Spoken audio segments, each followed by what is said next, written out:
Hey everyone, it's Sage Valentine, and this is my review of The Real Housewives of Atlanta Season 6, Episode 16, Twirling with the Enemy. I guess it's a play off of Sleeping with the Enemy, complete with Kenya twirling around like she's gone with the wind and fabulous. Anywho, this episode is mostly about Nene and Nene's volatile temper. It began in the morning with Nene talking to Greg about what happened and how embarrassed she was, and Greg basically co-signed everything that she said. Kenya, on the other hand, became friendly with Marlo, of which Nene didn't find out till later, but I mean, I'm not sure what Marlo's whole thing is with being in this season at this point right now. I guess she wants, like the other bloggers have said, she wants a peach pretty soon. So, to make a long story short, Cynthia's upset that Nene acted the way she did, but she's also mad at herself for not handling the situation rather than having Peter, get upset and then Nene start some mess with him and all this other stuff.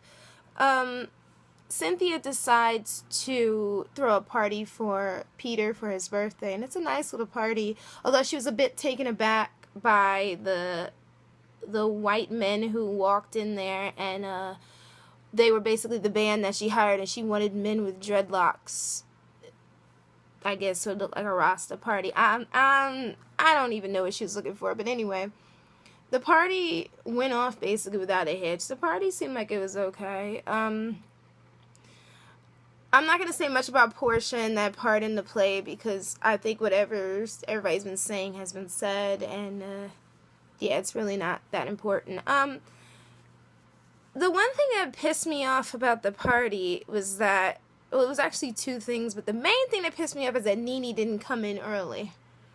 And I know Nene is like a stickler for everybody coming in at a certain time, but the fact that she didn't come in early, or at least come in to be there with her friend, it's starting to show me, like it did in the other episodes, that, or at least most recent episodes, that she's getting a little too big for her britches, and she didn't show up on time, and even before that, Peter was all heeing and hawing about the party, and some blogger said that, how do you not know your husband is sick if you're laying in the bed next to him? The thing is, she's not laying near him, she's not with him, and I think that maybe she allowed Peter to have that man cave that he wanted, I guess, and that's exactly where he is, I guess, when they're upset. So, this is just my thoughts, but the party, like I said, seemed okay, and then Nene came in after Kenya and Marlo came in, and it just became a huge mess because Nene didn't want to sit near Marlo or Kenya. She went over and she sat near Candy, and I'm like, here we go again with Nene and this childishness. Like, I know what I said in the previous video about editing, because it's the damn truth. They do edit the shows so that it'll look a certain way for the character that they like. However, Nene's being extremely childish for no reason. Like, she could have just sat down or whatever. Then she sits near Candy, and Candy's just like, well, why are you sitting next to me? You hate me. She didn't say that to her, but she said that to us, so, that was pretty funny. I mean, I don't know what's going on with Nene. Nene's on her own thing, and then Cynthia put together the Bailey Bowl.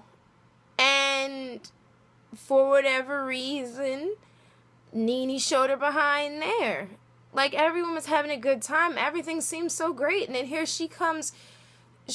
At first she contests the results of her winning or not. Because at first everyone was just like, screw this. I'm not going to follow the rules. I'm going to run around carrying my egg in my hand and stuff like that. But she just took it to heart. And I guess it was her seeing Marlo with Kenya at that party when it could have been solved in a different way, but like everyone says, she has become the Kim Zolciak of this season, in that she just, if it doesn't go her way, she's just pissed and she's just going to keep on going with it.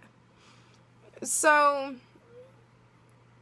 what happened basically was that Marlo, I think Kenya was trying to play, I wouldn't say play, like, she was trying to play peacemaker and have Marlo come over and speak to her, to Nene.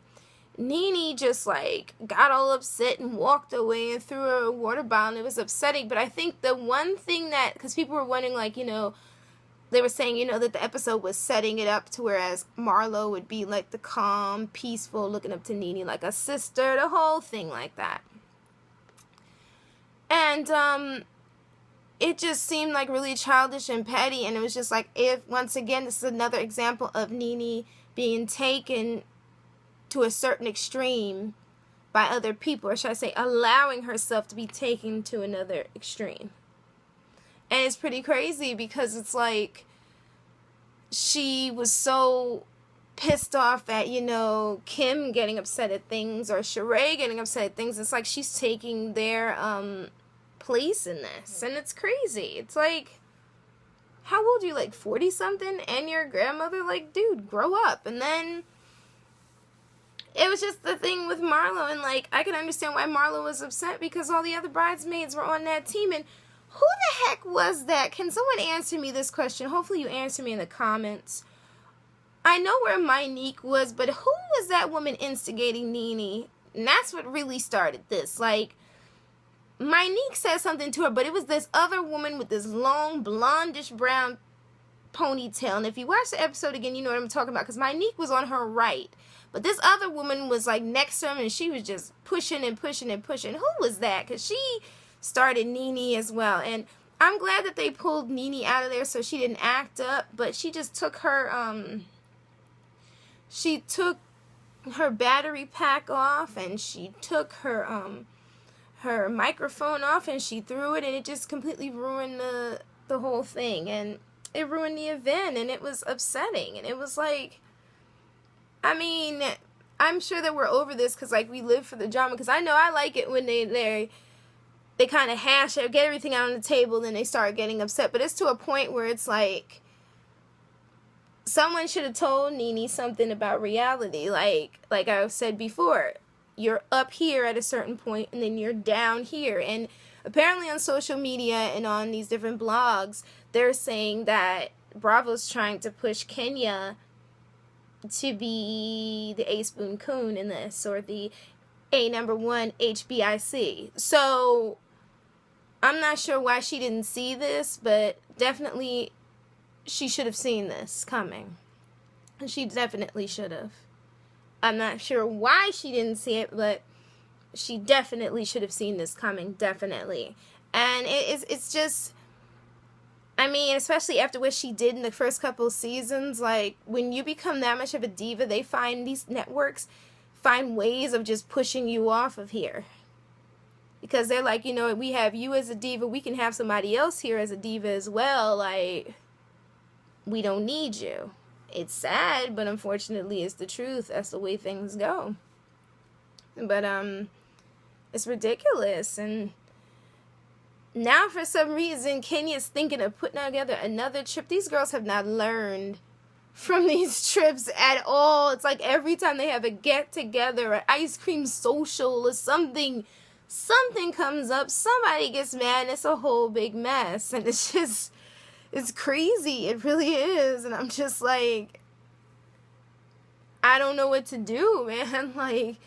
Like I said with everybody else, everyone says, and it's the truth, we all tune in for all the drama and everything, but I mean, it comes to maybe Bravo's pushing her to do it, but I don't see this Mexico trip ending well. And after those, watching like the end credits and the whole package for the next week's episode, you know, the episode next week, apparently Apollo can't stay away from Kenya. Kenya can't stay away from Apollo. Greg and Peter going at it. Nene getting upset or something. It's just, it's a whole mess. Like, this season's ending, and I can't wait for everything to reach its hilt so we can see it, and we're just like, all right, here we go. But I'm telling you, it's going to be a mess. Hopefully next episode is 2 hours. Is it the finale? I don't think it's the finale yet, is it? It has been 16 episodes, but I don't know, so what do you guys think mostly? How do you guys, like, what is your take, you know, on this episode? How do you feel? Do you feel Nene is justified in what she's saying? Or do you feel like Kenya is trying to start something? Does Bravo have a hand in this? Is it all in Nene's head? Comment as you see fit. Any questions, anything at all, leave them below. And if you like this video, definitely give me a thumbs up. And if you like this video and the rest of the videos on my YouTube channel, definitely subscribe. It's a joy to make these videos every week. Sitting down, you know, and watching old videos, and I was like talking slow like this and like trying to get a hang of it, but I'm getting the hang of it. I might jumble a few words, mess a few things up, but I mean, I'm human, so I'm learning, so I just don't know what's going on with Nene, but they're saying Nene wants to leave. If Nene wants to leave, she wants to leave, but I don't know if she wants to leave that $1 million or 100,000 something she's getting from Bravo, because the new normal's not on, and Glee's in New York, and they don't plan on adding her character back, I guess, which is kind of weird and suspect in that respect, but that's another video. But don't know what to say, but well, I had a wonderful time with you guys, and hey, if you like my video, subscribe, enjoy, have a happy Saturday, and stay tuned for my Hannibal video that's coming pretty soon, so can't wait to watch. I have about 55 minutes left, so I think my math's off. I have like 30 minutes left, so I'm really happy and really stoked about this. So yeah, so thanks for tuning in, and love you guys. Bye.